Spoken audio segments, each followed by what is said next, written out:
Welcome back to పండు. And Nazar నుంచి మనం ఇదే ఎక్స్పెక్ట్ చేస్తున్నాం. బాగుంది మేక్ ఓవర్, గ్లిమ్స్ బాగున్నాయి. యాక్చువల్లీ ఇది విరూపాక్ష కార్తికేయ ఈయన ఎప్పుడు ఇలాంటి కొత్త కొత్త జోనర్ ట్రై చేస్తూ ఉంటారు, ఎప్పుడు రొట్టలో కాకుండా. అండ్ గ్లిమ్స్ చూసినప్పుడు నాకు అనిపించింది విరూపాక్ష అని కొంచెం అట్లే అనిపించింది, కొంచెం హాలీవుడ్ రేంజ్లో ఉన్నాయి. ఒక సేవియర్ రావడం అండ్ ఒక ఇష్యూ ఉండడం, దాన్ని సాల్వ్ చేయడం గిట్లనే ఉంది. అండ్ నాగచైతన్య గారు అడవిలోంచి వెళ్ళి నడుచుకుని పోవడం అంత బాగుంది. నాగచైతన్య గారు లుక్స్ బాగున్నాయి. బీజిఎం అయితే చాలా బాగుంది, ఒక హాలీవుడ్ రేంజ్ అనిపించింది నాకైతే.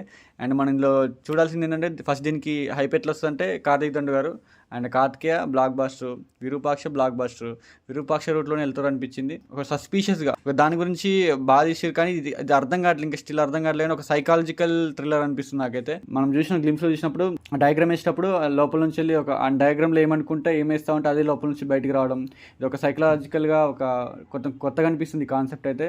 మరి ఎట్లా రాసుకున్నారో అనిపిస్తుంది. అండ్ నాగచైతన్య గారు అయితే మంచి ట్రాక్లో పోతున్నారు. తన్నేళ్ళ తర్వాత ఇలాంటిది జనరే తీసుకోవాలా, మళ్ళీ పోయి రొట్ట సినిమాలు పడకుండా మంచిగా పిక్ చేసుకున్నారు. అండ్ కార్తీక్ దండ గారు అయితే మెయిన్ పాస్టర్ దీనికి. అండ్ మీనాక్షి చౌదరి గారు అయితే మంచిగా కనిపిస్తారు, లుక్స్ బాగున్నాయి. లోపల అంతా గ్లిమ్స్ అయితే అద్దరిపోయిన అసలు గ్లిమ్స్. నేను అప్పుడే చెప్తూనే ఉన్నా, షార్ట్లో కూడా చెప్పిన మొన్న, గ్లిమ్స్కి హైప్ రావాలంటే గ్లిమ్స్ మాత్రం బాగుండాలని చెప్పేసి. కానీ ఎక్స్పెక్టేషన్స్ కన్నా మించి రీచ్ అయింది. ఇది ఎక్స్పెక్ట్ చేయలేదు నాగచైతన్య గారి నుంచి. నెక్స్ట్ మూవీ కూడా ఏదో ఒకటి తీస్తారు అనుకున్నా, కానీ మంచి సెలెక్షన్ అనమాట. ఇప్పటికే తన్నెల మూవీతో బ్లాక్ బాస్టర్ కొట్టున్నారు. ఇలాంటి టైంలో ఏ పడితే రొట్టెలు పట్టుకోకుండా ఇలాంటి సినిమాని, ఇలాంటి కొత్త జోనర్ ట్రై చేయడం అనేది అప్రిషియేటబుల్, యాక్సెప్టబుల్ అనమాట. ఈ గ్లిమ్స్ చూస్తుంటే నాకు ఎందుకో నాగచైతన్య గారు మళ్ళీ ఇంకో 100 crores కొడతారనిపిస్తుంది. అంత బాగున్నాయి అనమాట. నాకు బాగా నచ్చేసింది. బీజిఎం అయితే సోల్ అన్నట్టు మంచిగా అనిపించింది. నాగచైతన్య గారు కూడా ఏదో అట్లా ఇట్లా తీయాలని తీయకుండా ఈసారి మంచి ట్రాక్లో పోతున్నారు, ఇట్లనే తీయాలా. మళ్ళీ పాత ట్రాక్లో పడితే మళ్ళీ టైర్ 1 పోవడం కష్టం. ఇప్పటికే చాలా లేట్ అయిపోయింది. ఇలాంటి జోనర్స్ ట్రై చేయాలా.